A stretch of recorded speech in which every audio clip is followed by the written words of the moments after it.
اس کے لیے تمہارے ساتھ خوبصورت سہارا ہونا ضروری ہے، اس نے تالا لگاتے ہوئے کہا، اور وہ سہارا برفانی لومڑی بن سکتی ہے۔ میں مہرزر کو پسند کرتا تھا، بلکہ بات پسند سے بھی اوپر چلی گئی تھی۔ اس کا احساس، اس کا نام اور اس کی قربت میرے لیے باعث مسرت تھی، لیکن کسی محبوب ہستی کا قرب چاندنی رات، جھیل کے کنارے یا کسی باغ کی مہکتی تنہائی میں تو لطف و کرم کی بات ہو سکتی ہے، مگر خطروں کی سنگلاخ وادی اور موت کے رقص میں ایسی ہستی کا قرب باعث نشاط نہیں ہو سکتا تھا۔ ان لوگوں کے نزدیک وہ صرف لومڑی جیسی چست و چالاک ایک لڑکی تھی، لیکن میرے لیے وہ پھول جیسی خوشبو، روشنی اور زندگی کی علامت تھی۔ میں ایسی علامت کو آگ اور خون کے کھیل کا پارٹنر بنانے کے حق میں نہ تھا، لیکن یہ ساری باتیں میں صرف سوچ سکتا تھا، کسی سے کہہ نہیں سکتا تھا، حتیٰ کہ مہرزر سے بھی نہیں کہ وہ میری سوچ پر بزدلی کا لیبل لگا دیتی۔ میں اسے سوچتا ہوا دیکھے بالے راستوں اور مناظر سے گزرتا چپ چاپ بلکہ سلگتا ہوا اس منزل پر پہنچایا گیا تھا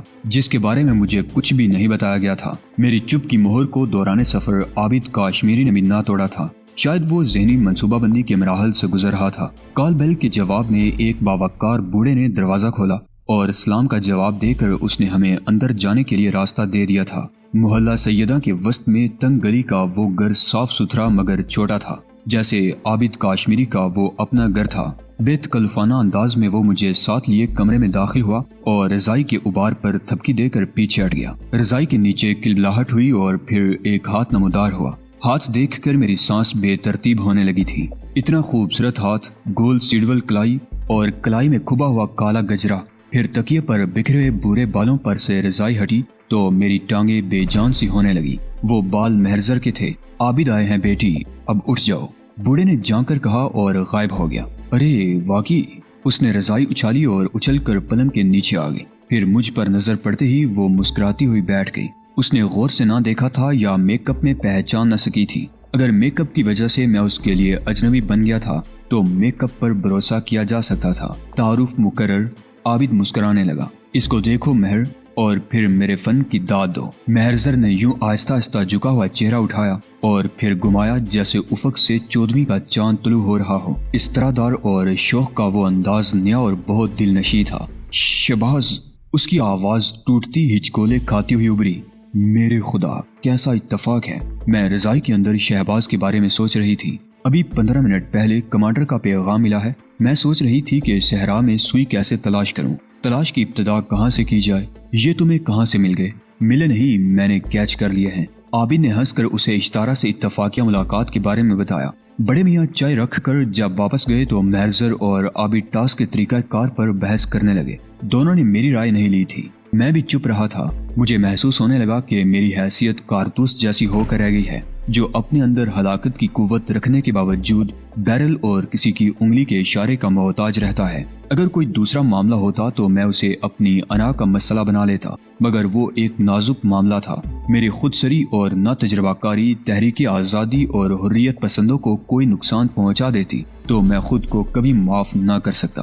یہی وہ احساس تھا جس نے میری زبان پر قفل لگائے رکھا تھا۔ اگر شہباز پسند کرے تو میں تیار ہوں۔ بالآخر مہرزر نے میری جانب دیکھ کر گیند میری کوٹ میں پھینک دی۔ سوال پسند ناپسند کا نہیں ہے مس صاحبہ، میں نے نپے تلے لہجے میں کہا۔ یہ کوئی رومانی ڈرامہ نہیں ہے، یہ تو قومی ذمہ داری کا مشکل ترین کھیل ہے، اور میں اس میدان کا اناڑی کھلاڑی ہوں۔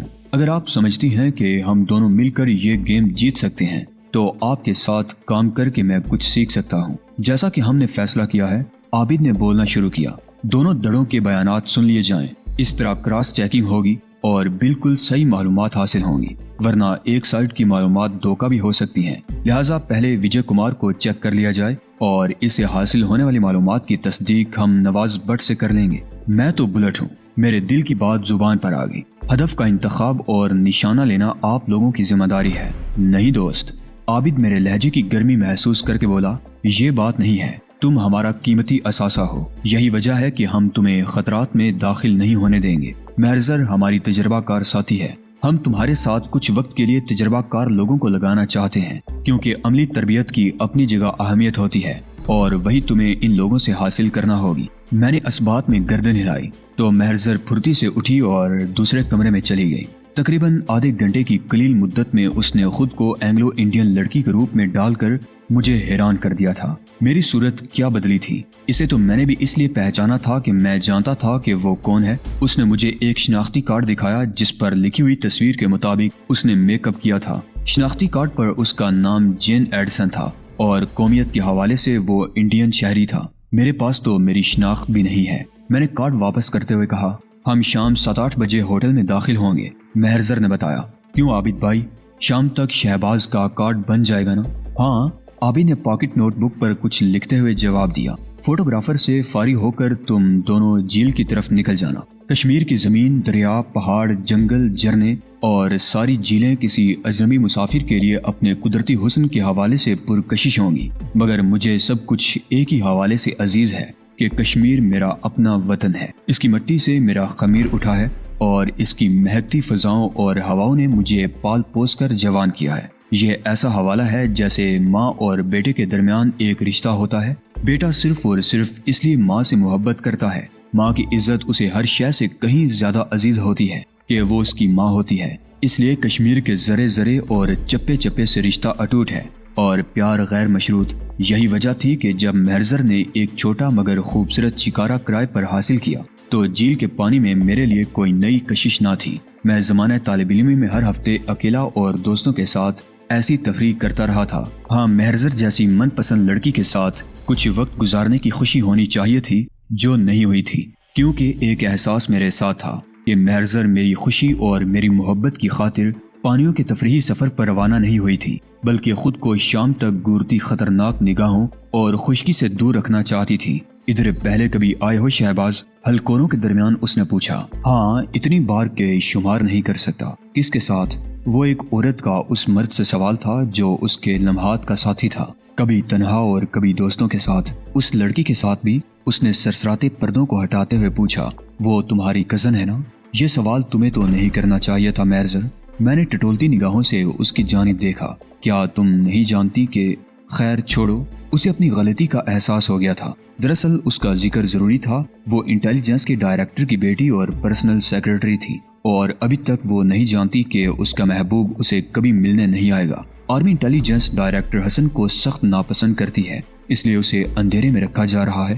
اس اندھیرے میں تم کرن بن کر ماریا سے مل سکتے ہو، لیکن سعید احمد بخشی کو تو بتا دیا گیا ہے، میں نے کہا، اور ماریا اس فیملی کے بہت قریب ہے۔ یہ بات راز نہیں رہی ہوگی، میں اپنے ذرائع سے معلومات حاصل کروں گی۔ اس نے جھک کر پانی میں ہاتھ ڈال دیا۔ پہلے ان لوگوں سے 2 ہاتھ ہو جائیں تو ماریا کوئی مشکل مسئلہ نہیں ہوگا۔ نواز بٹ کو جانتی ہو؟ میرے اندر کا مرد بولا۔ ہاں، بہت اچھی طرح، بہت قریب سے۔ اس نے گیلے ہاتھ سے اپنا چہرہ تھپتھپایا۔ کیوں؟ ایسے ہی رپورٹ میں ذکر تھا اس شخص کا، اور تب سے تمہارے پیٹ میں کچھ تکلیف ہے۔ وہ سنبھل کر بولی۔ دیکھو شہباز، تم بے حد جلد باز ہو۔ ایسے فیصلے کو کیس جیسے جذباتی نے بھی اتنی جلدی زبان نہ دی ہوگی۔ تم نے مجھے دیکھا، سوچا اور بول دیا تھا، ایسے ہی جیسے بچہ شوکیس میں پڑا خوبصورت کھلونا دیکھتے ہی مانگ لے۔ اگر تمہاری بات بچے کی طلب جیسی وقتی نہ تھی تو میں نواز بٹ کو تمہاری سوچ میں گلنے سڑنے نہ دوں گی۔ یہ بات جو تمہیں بتا رہی ہوں ابھی تک صرف 4 افراد جانتے ہیں۔ تم وہ 5ویں شخص ہو جس کے لیے میں نے راز مقدس امانت کی طرح من کے تہ خانے میں بند رکھا ہوا ہے۔ اگر 5واں شخص تم ہو تو سن لو، نواز بٹ میرا باپ ہے۔ میں استجابیہ نگاہوں سے اسے دیکھتا رہا تھا۔ تفصیل کا یہ وقت نہیں۔ وہ پھر باہر دیکھنے لگی تھی۔ میں نے اس لیے تمہیں اس راز میں شریک کیا ہے شہباز کہ میں جانتی ہوں وہ 5واں شخص تم بنو، اور اس شخص کو میں شک کی آگ میں جلانا نہیں چاہتی۔ اعتماد کا شکریہ مہرزر۔ میں اسے محبت بھری نگاہوں سے دیکھنے لگا۔ مجھے ایک اچھا امین پاؤ گی۔ کاش تم مجھے بہت پہلے مل گئے ہوتے۔ وہ کھوئی کھوئی آواز میں بولی۔ جس طرح ایک حادثہ تمہیں ادھر لے آیا ہے، بالکل اسی طرح میں راحتوں کی دنیا سے نکل کر گرم زمین پر چل پڑی ہوں۔ مجھے اعتراف ہے کہ میں اپنی مرضی سے اس جہاد میں شامل نہیں ہوئی، لیکن میرے ساتھ پچھتاوا بھی نہیں ہے، کیونکہ حریت پسندوں کے خون سے ہی آزادی کے پھولوں کو رنگ ملتا ہے۔ ہاں، اگر بہت پہلے 5واں شخص مل جاتا تو شاید میں اس جہاد کی مجاہدہ نہ بنتی۔ مان میری سماعت سے باریک سیٹی کی آواز ٹکرائی۔ میں ابھی کچھ سمجھ نہ پایا تھا کہ مہرزر اچھل کر اٹھی اور زوردار جھٹکے سے کیانوس کا پردہ ادھر ڈالا جو ملا اور ہمارے درمیان تھا۔ میں اٹھ کر ادھر گیا۔ بوڑھے ملا کو مہرزر بری طرح جھنجھوڑ رہی تھی۔ شکارہ ڈولنے لگا تھا۔ بھارتی کتے۔ مہرزر نے اس کے سینے پر گھٹنوں کے بل بیٹھ کر کہا تھا، بتاؤ ان کو کتنا بتا چکے ہو؟ ابھی خدا کی قسم آن کیا تھا۔